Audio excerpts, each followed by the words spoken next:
사랑하는 180만 도민 여러분, 그리고 존경하는 김태균 의장님을 비롯한 동료 의원님 여러분, 도정 발전을 위해 애쓰시고 계시는 김영록 도지사님과 김대중 교육감님을 비롯한 공직자 여러분, 그리고 도민의 알 권리 충족을 위해서 애쓰시는 언론인 여러분, 안녕하십니까?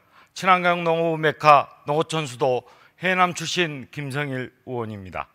먼저 도정 질문을 할 수 있도록 배려해 주신 의원님들께 진심으로 감사 말씀을 드립니다. 본 의원은 오늘 우리 아이들과 가족 그리고 지역사회 삶의 질과 직결된 세 가지 핵심 사안에 대해 도정 질문을 드리고자 합니다. 첫째, 간병비 지원에 대한 도 차원의 정책적 방향과 제도적 보완에 대해 묻겠습니다.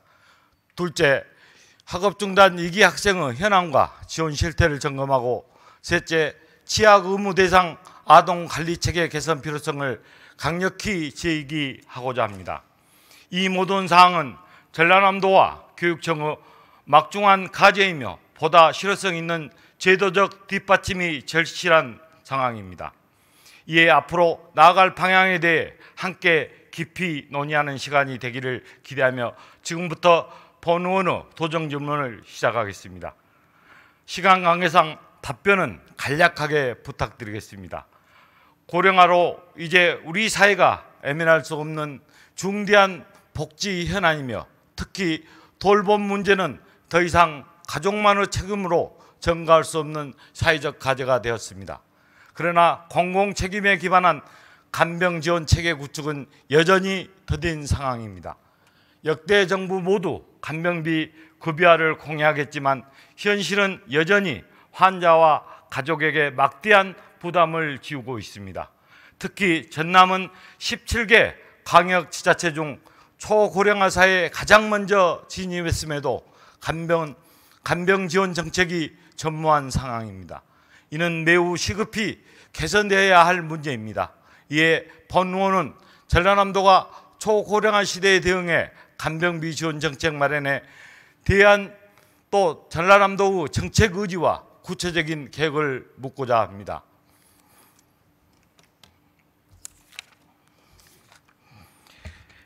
정광선 보건복지국장님 발언대로 나와주시기 바랍니다.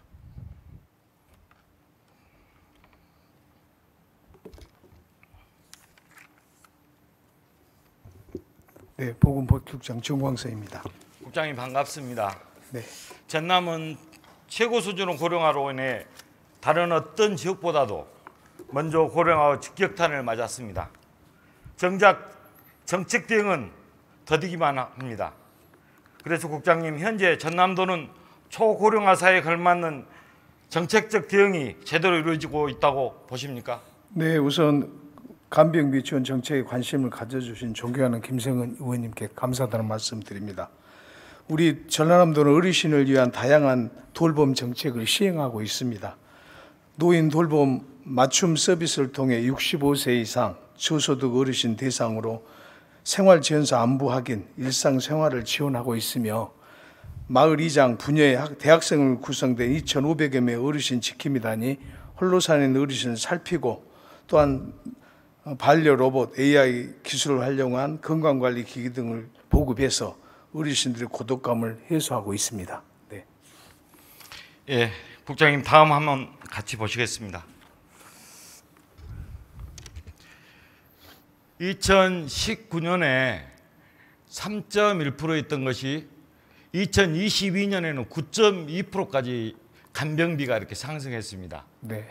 그래서 연간 사적 간병비를 이렇게 추정해서 이렇게 보니까 2008년도에는 약 3조 6천억 원 정도였는데 2018년도에는 8조 원 정도 되었고, 올해는 약 10조 원 이상이 이렇게 될 것이라는 이렇게 추측이 나오고 있습니다. 그래서 우리가 이 근로자들이 평균 한 달 급료가 한 420만 원 정도 됩니다. 이 표와 보는 바와 같이 1년간 일일 간병인을 썼을 때 근로자가 1년 내내 번 연봉보다 더 많은 돈이 간병비로 나갈 수 있는 상황입니다. 지금 현재 체계로 봤을 때. 네, 그렇습니다. 그래서 국장님, 전남도는 이러한 간병비 부담 완화를 위해 자체 재정 지원 정책이나 제도 마련을 위해 어떤 노력을 기울여 왔는지 궁금합니다. 정부 제도 개선만을 기다리며 도 차원의 선제적 대응 방관하고 있는 것은 아닌지 묻지 않을 수 없습니다. 이에 대해서 답을 한번 해주시기 바랍니다. 네, 우선 정부에서도 간병비 사회 문제에 대해 인식하고 23년 국가인권위원회에서 간호간병 서비스 등 관리체계 공고를 했습니다. 그래서 보건복지부에서 23년도에 간병비 절감 계획 대책을 발표한 바 있습니다. 그 내용으로는 새 정부 간호간병 통합서비스 확대, 간병비 급여화 정책 등 정부 차원에서 정책을 마련하고 시범적으로 추진하고 있습니다. 현재 우리 도내에도 28개 병원에서 간호간병 서비스 사업을 추진하고 있고, 또 저희 의료원, 순천의료원, 목포의료원에서도 이러한 사업을 추진하고 있습니다. 향후에도 강진의료원도 도입할 계획입니다. 국장님, 네. 그 부분은 일부분에 한합니다. 그래서 우리 전체 전라남 도민들이 그 간병비 혜택을 받을 수도 없을 뿐더러 받기 위해서는 그 너무나 작은 그런 부분에 해당되기 때문에 이 부분은 우리 도에서 적극적으로 나서지 않으면 지금 안 될 상황입니다. 그래서 지금 최근에 어떤 말들이 나오냐 그러면 간병 파산, 간병 지옥, 간병 살인 같은 말이 우리 주위에서 많이 듣다 보니까 이게 낯설지 않는 만큼 그 정도로 많이 듣는 상황입니다. 네. 잠시 영상을 한번 보시겠습니다.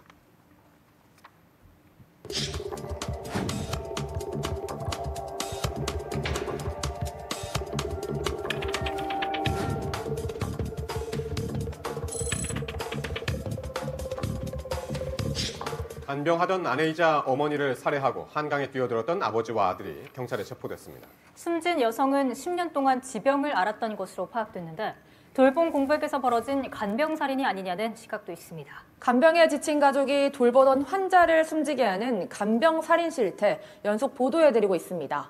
저희 취재 결과 이런 사건 대부분은 아픈 가족을 돌보기 시작한 1년 이내에 많이 발생한 걸로 나타났습니다. 무안의 한 선착장에서 일가족 3명이 탄 SUV가 바다에 추락하면서 70대 어머니와 50대 아들이 숨졌습니다. 운전자였던 40대 아들은 구조됐는데 치매에 걸린 70대 어머니의 간병이 힘들어 고의로 바다에 돌진하는 것으로 드러났습니다. 돌이켜보면 가족을 돌본다는 뿌듯함이 있었고 성장할 수 있는 시간이었다는 겁니다. 하지만 대부분은 언제 끝날지 모르는 긴 터널이나 어둠, 막막함 같은 단어들로 간병을 묘사했습니다. 예, 다음 화면 해주시기 바랍니다. 지금 간병살인 발생 건수가 2006년에 3건에 있었는데 2012년은 10건 정도 됐습니다. 2019년에 갑자기 증가해서 26건이 됐고 2022년에는 22건이 이루어졌습니다. 그래서 어떤 해에는 20건 이상이 계속 발생되고 있습니다. 이 간병이 고통을 지금처럼 방치하는 한 이러한 비극은 반복되지 않을 수 없다고 이렇게 봅니다. 다음 자료 보시겠습니다. 한국 리서치에서 조사를 했습니다. 간병 문제의 심각성을 이렇게 물어보니까 심각하다가 82%를 차지했습니다. 가족 간병은 가족 내에서 해결하기 어려운 문제로 82%가 인식을 했고 국가가 지원을 확대해야 한다에 89% 정도를 이렇게 응답을 했습니다. 특히 간병 과정에서 가장 큰 걱정은 단연 경제적 부담이었습니다. 그래서 가족 간병 부담을 줄이기 위해서 가장 필요한 정책은 역시 경제적 지원이었습니다. 다음 표를 한번 보겠습니다. 지금 국장님, 지금 다음 자료는 간병 수요에 따른 주요 서비스 유형과 그에 따른 비용 부담 구조를 보여주는 표입니다. 정부는 간호간병 통합 서비스를 노인 장기 요양보험 등 통해 국민 누구나 돌봄을 받을 수 있다고 하지만 실제 현장에서는 제도적 지원의 문턱이 높아 지원이 필요한 많은 사람이 혜택을 받지 못하고 있습니다. 그 결과 돌봄 사각지대가 여전히 매우 높게 나타나고 존재하고 있습니다. 국장님, 네. 이러한 사각지대가 발생하는 구체적인 이유가 현장의 현실에 대해 설명해 주시기 바랍니다. 실은 이제 간호 간병 통합 서비스가 시범적으로 운영된 것도 있습니다. 27년까지 계속 확대될 계획인데요. 간호 간병 서비스 입원은 최대 2주까지만 허용되고 있습니다. 그리고 치매 환자나 정신질환자 입원은 제외되고 있습니다. 이러한 부분이 사각지대로 보여집니다. 또한 노인 장기 요양보험의 경우는 10명 중 2명이 1, 2등 판정을 받고 있기 때문에 그 판정 대상자만 수혜 조건이 들기 때문에 다른 분들은 혜택이 돌아가지 못하는 게 현실입니다. 네, 제 표에 보신 바와 같이 네 그렇습니다. 급여는 정부에서 부담한 부분이고 네, 전액 본인 부담은 우리 지금 본인들이 부담한 예, 부분입니다. 그렇습니다. 그래서 중앙 정부에서 급여로 이렇게 지급하는 부분은 일부 소수에 지나지 않습니다. 네, 네, 그러면 개인이나 또 예를 들면은 건강보험에서 전액 본인 부담 다인 간병을 사용했을 때는 본인이 부담합니다. 네, 그럼 이러면 소수복귀에 해당이 되지 않는다는 얘기예요. 네, 그렇죠? 예, 국장님, 타 광역 지자체에서 지금 정부 제도 한계를 느끼고 우리 고령화 현실을 적시하고 간병비 지원 등 공공 돌봄 강화를 위한 자체 정책 마련을 발빠르게 대응하고 있는데 알고 계십니까? 네. 최근에 경기도에서 올해 간병 SOS 프로젝트를 진행 중인 걸로 알고 있습니다. 예, 다음 화면은 띄워주시기 바랍니다. 작년에 경기도를 시작으로 제주특별자치도, 경상북도가 작년에 광역지자체에서는 제정이 됐고 올해 충청북도가 올 7월 달에 제정이 됐습니다. 네. 그리고 서울 금천구, 동작구, 안산시, 최근에 해남군에서 이 기초지자체에서 이렇게 제정을 지금 하고 있습니다. 네, 그래서 이만큼 중요하다는 것입니다. 광역지자체도 하고 있지만은 기초단체에서도 이런 부분을 발빠르게 지금 움직이고 있습니다. 지난해 경기도는 이 조례에 근거해서 지금 경기도 간병 SOS 프로젝트를 지금 시행하고 있습니다. 이만큼 간병이 중요하고 간병이 우리 생활을 차지하는 비중이 크기 때문에 예. 지금 발빠르게 지금 대응하고 있습니다. 국장님, 정부 제도 개선만을 기다릴 게 아니라 우리 도도 이렇게 발빠르게 이 정책을 도 차원에서 마련해야 되지 않겠습니까? 네, 의원님 말씀에 공감하면서요. 현재 현금성 지원의 경우는 대규모 재정 투입 예상으로 장기적인 검토가 필요해 보입니다. 아무튼 이번 정부에서도 간호간병 서비스 확대와 요양병원 간병비 급여화 정책 등에 발맞춰 우리 도도 맞는 정책을 수립해 나가도록 하겠습니다. 네, 국장님, 제일 중요한 것은 남이 하기 전에 먼저 국가가 하기 전에 마중물을 만드는 것이 중요합니다. 네. 전체 우리 전라남도 재정이 열악한지는 저도 어느 누구보다 잘 알고 있습니다. 그러나 전체를 할 수는 없습니다. 그러나 선제적으로 차상위 계층이나 노인, 혼자 사는 독거노인들을 위한 정책들은 펼쳐야 됩니다. 그래서 국장님이 세심한 관심을 갖고 이 부분을 미리 준비해서 제가 지난 2월 달에 5분 발언을 통해서 이 부분을 언급했습니다. 그것은 왜 언급을 했냐? 또 지난 언젠가는 기억이 잘 안 나지 않지만 순천의 김진남 의원이 간병비 지원 촉구 건의안을 했습니다. 그래서 제가 오늘 도정지를 통해서 이 조례안을 지금 만들고자 합니다. 그래서 이 부분을 깊게 고민하시고 네. 우리 전라남도 우리 도민들이 간병비로 인한 경제적 부담 때문에 가정이 파탄되고 생활이 어려움을 겪지 않도록 네. 우리가 할 수 있는 대책을 충분히 마련해 줄 것을 부탁드리겠습니다. 네, 예. 노력해 보겠습니다. 수고하셨습니다. 자리에 들어가 주셨습니다. 다음은 지사님께 질의하겠습니다. 지사님 발언대로 나와 주시기 바랍니다.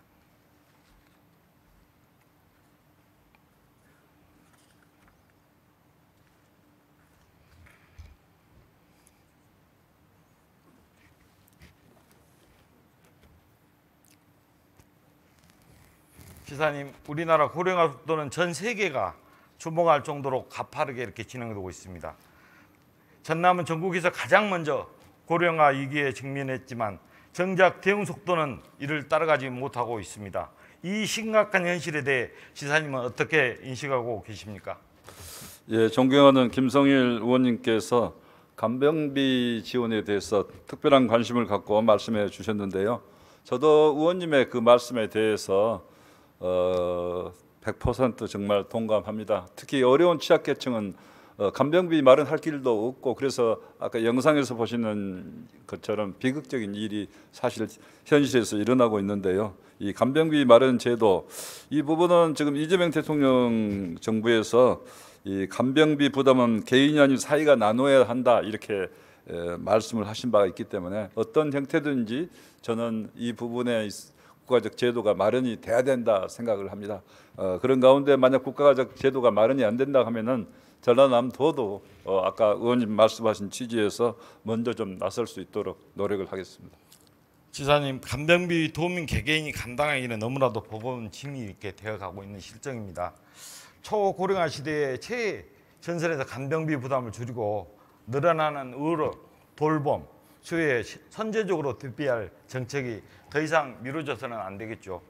지사님, 전라남도가 간병비 지원과 관련한 입법과 제도 개선을 신속히 추진할 정책 의지와 구체적인 계획이 있는지 또한 궁금해서 급증하는 고령층 돌봄 수요에 대해 어떤 대책을 마련할 것인지 답변 부탁드리겠습니다. 예, 저도 이 부분에 대해서는 정말 적극 동감을 하고 있습니다만은 도의 재정 형편도 우리 김성일 의원님 지금 현재 지방채를 발행해서 지금 사업을 하고 있는 상황이기 때문에 내년 또 여러 가지 경제가 많이 좋아져서 좀 그런 면에 여유가 생긴다면 내년부터 바로 실시할 준비를 해보겠습니다만은 현재 상황으로는 정말 저희들도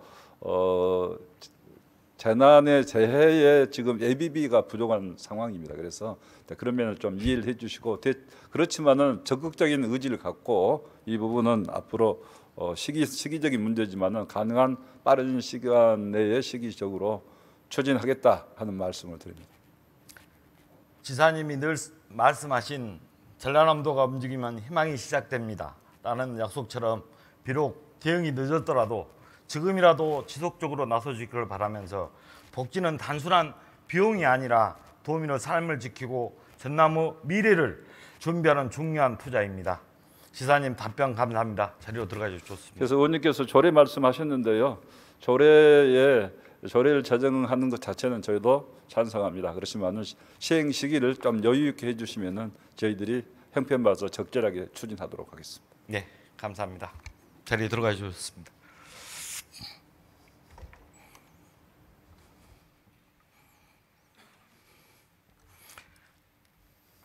다음은 교육 행정에 관해 질문을 이어가도록 하겠습니다. 우리나라는 오랫동안 국민들의 극단적인 선택을 막기 위해 다양한 노력을 기울여왔습니다. 여전히 OECD 국가 중 1위라는 불명예에서 벗어나지 못하고 있습니다. 특히 가장 안타까운 현실은 한창 꿈을 키워야 할 아이들이 성적과 진로 압박에 짓눌려 학업을 중단하거나 극단적인 선택으로 내몰리고 있다는 점입니다. 아이들이 미래를 포기하게 만드는 학교와 사회의 구조적 문제 앞에서 우리는 무엇을 놓고 어떤 책임을 외면하고 있는지 진지하게 돌이켜 봐야 합니다.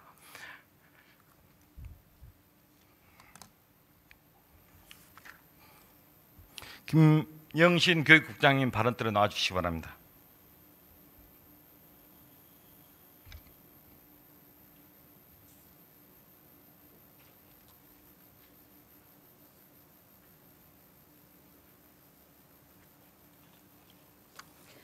교육국장 김영신입니다. 예, 국장님 반갑습니다. 화면 한번 함께 보시겠습니다.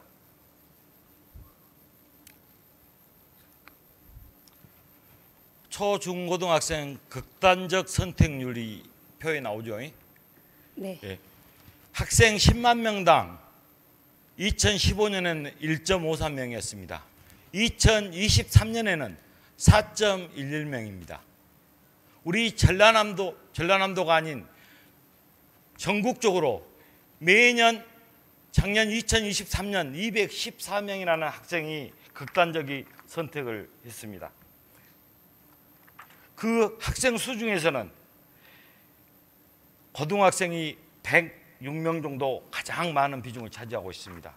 국장님, 청소년들이 이렇게 극단적인 선택에 이르게 되는 근본적인 원인이 무엇이라고 생각하십니까? 조금 전에 모두의 우리 존경하는 김성일 의원님께서 사회 구조적인 문제와 여러 가지 안전망 부재에 대해서 말씀을 해주셨습니다. 크게는 이제 사회적인 여러 가지 변화, 또 디지털 환경이나 뭐 안전망 취약 이런 부분을 말씀을 드릴 수가 있겠고요. 좀 더 직접적으로는 학교의 여러 가지 기능이 약화되었거나 또는 서열화 위주의 그 대입 제도로 인한 여러 가지 학업에 대한 부담, 그리고 심리 정서적인 여러 가지 상황에 대해서 학생들에게 지지자나 지지할 수 있는 안전한 장소가 없다는 부분, 이런 부분들이 작용한 것으로 판단합니다. 이 국장님 말씀해 주신 구조적인 뭐 완화라는 교육 시스템 개선이 시급할 정도로 이렇게 불구하고 우리 전라남도 교육청은 이런 부분에 지금 제자리에 머물고 있는 실정이라고 저는 판단할 수밖에 없거든요. 안타깝게도 전국적으로 학업 중단 위기 학생이 증가하고 있는 가운데 우리 전라남도는 예가 아닙니다. 그래서 1년에 약 1,000명 정도 학생이 학업을 중단하고 있습니다. 그래서 3년간으로 봤을 때 한 3,700명 정도 학생이 학업 중단 사태가 지금 발생하고 있습니다. 그래서 고등학생 비율이 그 학생 수 중에서 약 70%를 차지하고 있습니다. 그래서 이러한 현실에 대해 누구보다도 국장님은 무거운 책임감을 느끼려고 생각하고 있습니다. 그래서 국장님, 학생들이 이처럼 스스로 학교라는 울타리를 벗어나는 이유가 무엇이라고 생각하십니까? 구체적으로는 학교 부적응이나 그다음 진로 진학에 대한 불안감, 그리고 대안교육이나 다른 방법의 다양한 방법의 교육 방안을 또 제공받는 측면도 있어서 저희가 분석은 하고 있는데, 크게 나누었을 때는 진로상 심리 정서적인 문제와 그리고 검정고시 쪽으로 진출을 하는 친구들, 그리고 이제 해외 출국도 일정 비율을 차지하고 있습니다. 예, 그 부분은 뒤에 나오니까 이렇게 하시고, 예, 다음 표 표출해 주시기 바랍니다. 이 화면에 보시다시피 정부는 2022년 초중등 교육법 개정을 통해 학업 중단 이유가 아닌 사전에 위험 징후를 조기에 발견하고 선제적으로 대응하는 체제로 전환했습니다. 국장님, 교육청 역시 학업 중단 위기 학생을 지원하고 중단 초기 단계부터 다양한 프로그램을 운영하는 것으로 알고 있습니다. 국장님, 이에 대해서 간략하게 설명 한번 해주시기 바랍니다. 우리 교육청에서는 그 학업 중단 위기 학생을 예방하는 차원에서 대안교실이나 학업 중단 숙려제를 운영하고 있습니다. 그리고 좀 더 진행이 된 학생들에게는 위탁 교육기관에 일정 기간 위탁을 해서 이 학생들이 학업 중단에 대해서 다시 되돌아보고 자기에게 가장 좋은 선택을 할 수 있도록 지원을 하고 있습니다. 다음 화면 해주시기 바랍니다. 전라남도 교육청에서는 5단계로 학업 중단 위기 학생에게 다음과 같은 매뉴얼로 이렇게 진행을 하고 있습니다. 면밀히 이렇게 훑어보면 참 좋은 그런 시스템을 지금 갖추고 있습니다. 그러나 실질적으로 단계별로 내면을 들여다봤을 때는 이 시스템 자체가 지금 제대로 활용되지 않고 있다고 제가 자료를 받았습니다. 그래서 지금부터 이 5단계의 시스템 부분을 갖고 질의를 계속 해 나가도록 하겠습니다. 다음 화면 한번 띄워주시기 바랍니다. 최근 3년간 시군별 학업 중단 숙려제 운영 결과입니다. 숙려제 참여 후 학업 지속률은 일부 개선되는 모습을 보였지만 지역 간 격차는 오히려 심화되고 있습니다. 2024년 기준 자원군은 약 88%, 장성군은 90%, 한평군은 100%, 일부 지역은 우수한 성과를 보이고 있는 반면 신안군 16%, 하순군은 28%, 평균 66.8% 한계점에도 미치지 못하는 상황이 초래되고 있습니다. 다음 자료 보시겠습니다. 국장님, 최근 3년간 대안교실 설치 현황입니다. 매년 10곳 이상씩 늘어나면서 점차 확대되고 있는 추세입니다. 그러나 도내 전체 학교 수를 고려할 때 1.7%밖에 턱없이 부족한 상황입니다. 시군 평균 2곳 정도의 대안교실 운영 중이고 구례, 완도, 진도, 신안 등 일부 지역은 단 한 곳도 대안교실이 운영되지 않고 있습니다. 뿐만 아니라 하순 강진군 경우에는 기존에 운영되었던 대안교실도 올해는 중단된 상황입니다. 국장님, 이어 대안교육 위탁기관 지정 현황을 어떤지 한번 살펴보겠습니다.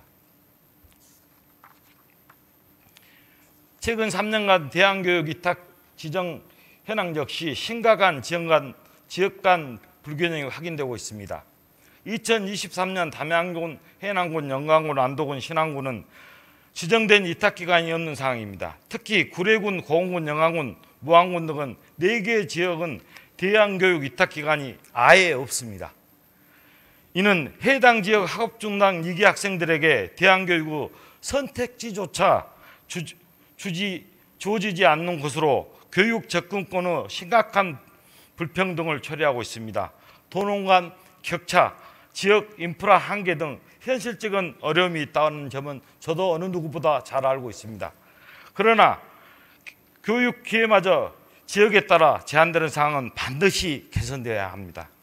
국장님, 이렇게 지역 간 격차의 주요 원인은 어떻게 진단하고 있는지, 이를 해소하기 위한 방안은 어떻게 마련되고 있는지 말씀해 주시기 바랍니다. 위원님께서 이 자료를 요청하고 그 부분에 대해서 저희가 면밀히 들여다보고 조금 전에 말씀하신 그 지역 간의 격차가 있는 부분을 좀 더 진지하게 이제 검토를 할 수밖에 없었습니다.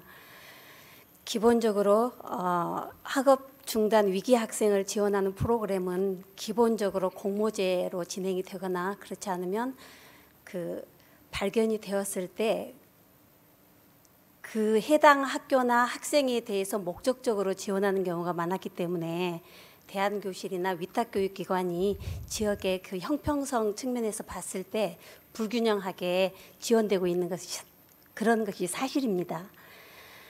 다만 국장님, 네네. 다음에 또 답변할 기회가 있습니다. 그 부분은 프로그램 접근성 부족, 학교 내 대안교실 부재, 그리고 지역 내 대안교육 위탁기관 미지정 등 복합적인 요인이 작용하고 있는 것으로 보입니다. 국장님, 교육 여건이 열악한 농어촌 지역을 위한 차별화된 정책 대응이 필요하다고 보는데 어떻게 생각하십니까?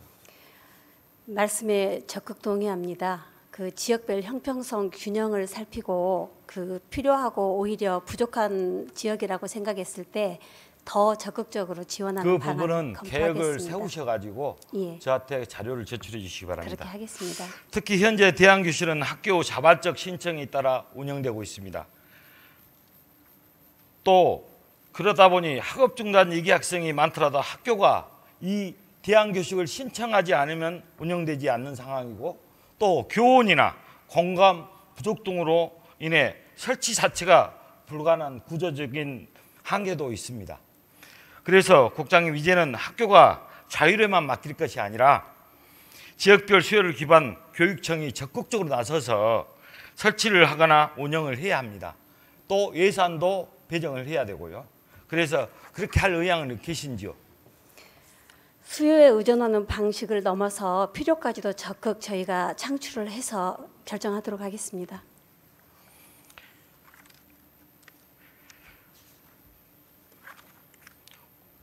국장님, 제가 한 가지만 질의를 하겠습니다.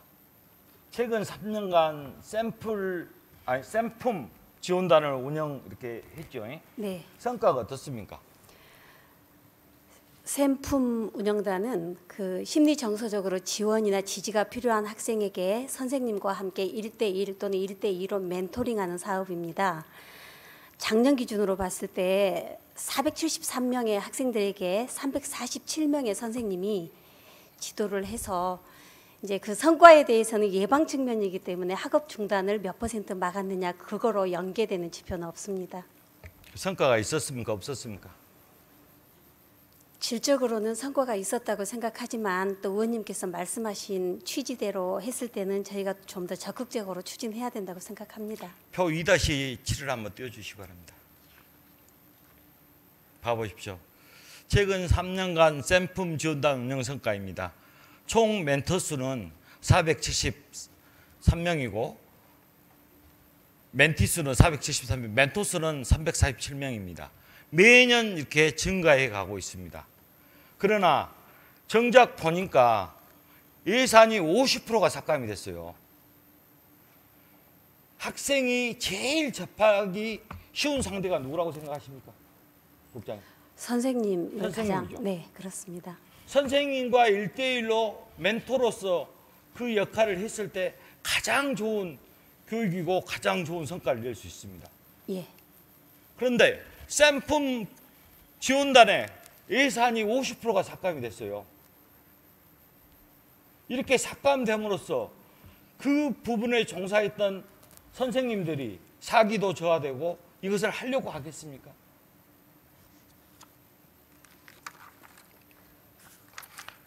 국장님, 제가 질문할 게 굉장히 많은데 시간이 허락을 안 해서 이걸로 마무리하고요. 자고로 아무쪼록 국장님, 우리 학생들이 학업을 중단하는 이런 부분에 물론 공부 잘하는 학생도 필요하지만은 학업을 중단하지 않고 무사히 고등교육까지 마칠 수 있도록 그것도 하나의 역할을 해가는 것도 교육청의 역할이고 책무입니다. 나중에 교육감한테 다시 질문하겠지만은 국장님이 우리 교육 총국장이시니까 이 부분을 신경 쓰셔서 아까 말했던 샘품 교육 지원단이나 이런 부분 예산 삭감된 부분 내년 때는 원상복귀하고 더 많이 증해 가십시오. 예, 고생하셨습니다. 감사합니다. 네.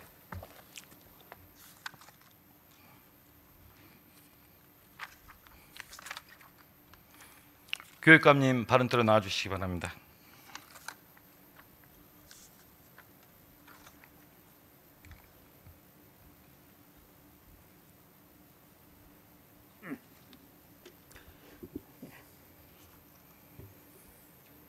늘 전남 교육 발전을 위해 노고가 많으신 교육감님께 깊은 감사를 드리면서 몇 가지 질문을 드리고자 합니다. 교육감님, 예. 먼저 교육 정책 추진에 있어 교육감님께서 가장 최우선적으로 생각하는 가치는 무엇인지 간략히 설명 부탁드리겠습니다. 무엇보다도 우리 학생들이 이웃과 더불어서 자기 주도적인 삶을 살아갈 수 있도록 인성과 역량을 갖추도록 하는 게 교육의 최고의 목표라고 생각을 합니다. 우리 학생이 주는 공부를 잘해야 되겠죠. 열심히 그렇습니다. 해야 되고. 예. 두 번째는 공부도 중요하지만은 인성 교육이 되어야 되겠죠. 그렇습니다. 예. 인성이 되지 않는 아무리 성적이 우수한 학생은 우리 사회에 쓸모가 없습니다. 그렇습니다. 그래서 교육감님이 추구하는 인성 부분을 항상 신경 써서 할 필요는 있습니다. 네. 교육감님, 우리가 학교 생활을 마치고 나서 밖에 사회생활을 할 때 가장 자기 기억에 남는 선생님이 어떤 선생님일까요? 글쎄요, 이제 우리 학생이 학생을 사랑하고 학생이 바른 삶을 살아갈 수 있도록 가장 예를 들어서라도 이렇게 가르쳤던 열정 있는 선생님이 가장 기억에 남지 않을까 생각이 듭니다. 물론 그렇겠죠. 예. 그렇지만은 밖에 사회생활을 하면서 가장 기억에 남는 선생님은 자기 담임했던 선생님이 제일 기억에 많이 예, 남습니다. 물론 그러겠습니다. 즉 학생과 선생님과 이 관계에서 담임 선생님처럼 밀접하게 학생을 관찰하고 볼 수 있는 선생님은 없습니다. 예. 그만큼 담임 선생님의 역할이 중요합니다. 표 2-8을 한번 띄워주시기 바랍니다.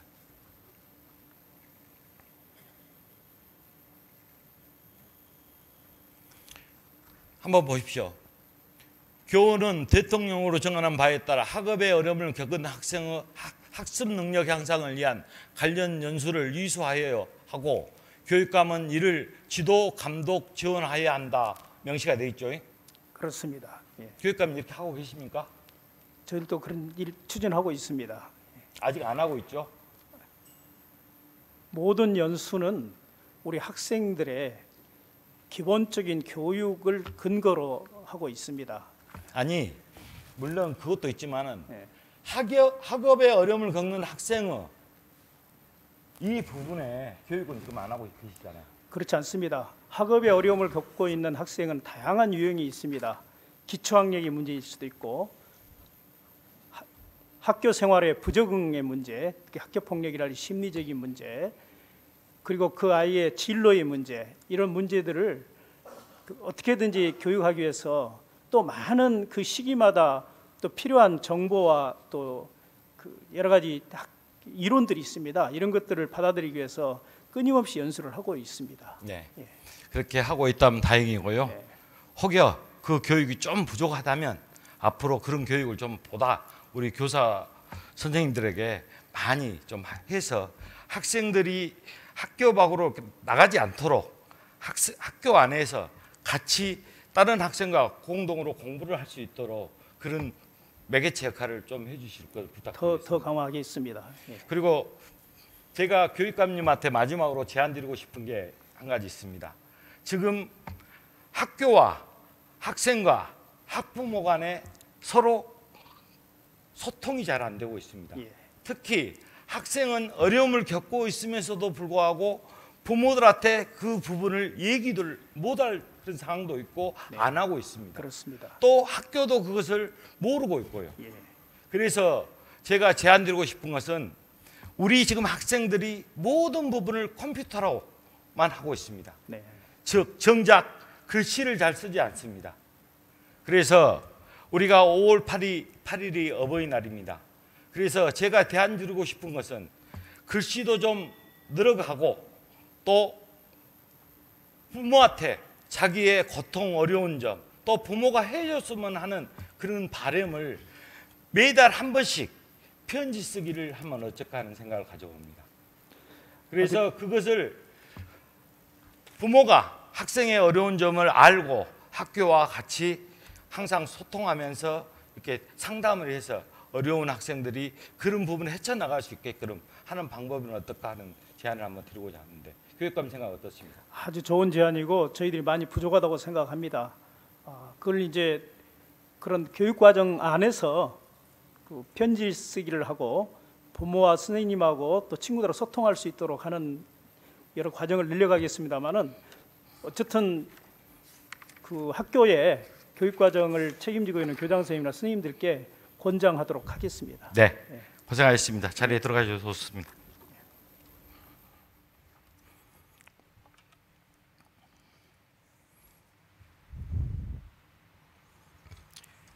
행정의 따스함은 말이 아닌 제도 속에서 구현되어야 하고 정책의 온기는 수치가 아닌 현장에서 느껴져야 합니다.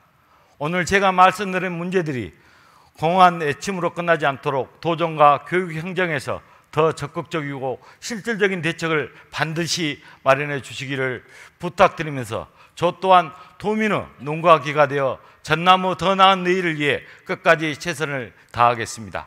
경청해 주셔서 감사합니다.